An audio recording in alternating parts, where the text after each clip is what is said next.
नमस्कार। आप लोग के सामने हम एक शिव चाचा गीत लेकर उपस्थित हुए हैं।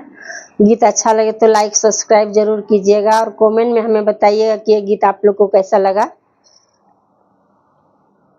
धानी हो शिव के चरचवा रोज रोज जालू धानी हो शिव के चरचवा किया किया दियाला न धानी हो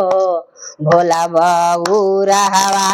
किया दियाला न धानी हो भोला बबूरावा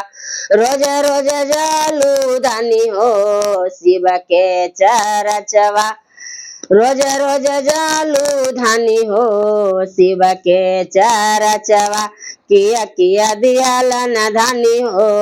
भोला बबूरावा किया दियाला न धानी हो भोला बबूरावा तोहरो के दियाला न पिया हो सर्विस नौकरिया तोहरो के दियाला न पिया हो सर्विस नौकरिया हमारो के दियाला न गुरुजी सुलहो सिंगारवा हमारो के दियाला न पिया हो सुलहो सिंगारवा रोज रोज जालू धानी हो शिव के चरचवा रोज रोज जालू धानी हो शिव के चरचवा किया दियाला न धानी हो भोला बबूरावा किया दियाला न धानी हो भोला बबूरावा बेटावा के दियाला न गुरुजी सर्विस नौकरिया बेटावा के दियाला न गुरुजी सर्विस नौकरिया पुतोहिया के दियाला न पिया हो सोलहो सिंगारवा पुतोहिया के दियाला न पिया हो सोलहो सिंगारवा रोज रोज जालू धानी हो शिव के चरचवा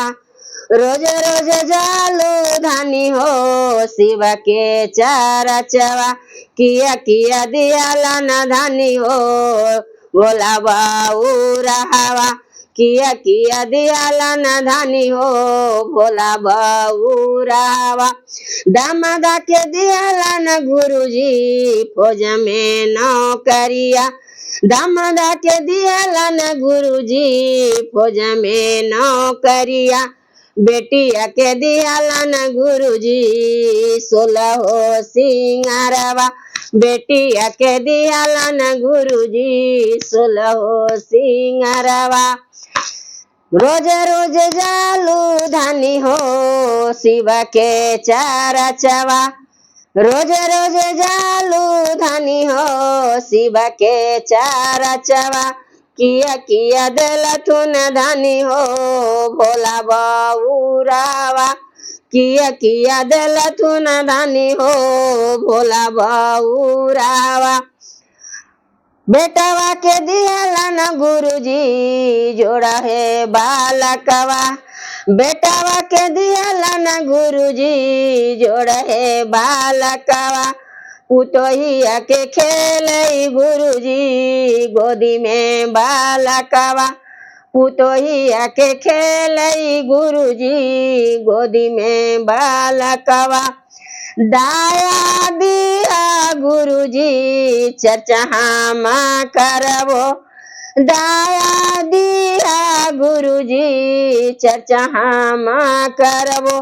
नाम से करबो गुरुजी तोहरो पारानमिया नाम से करबो गुरुजी तोहरो पारानमिया।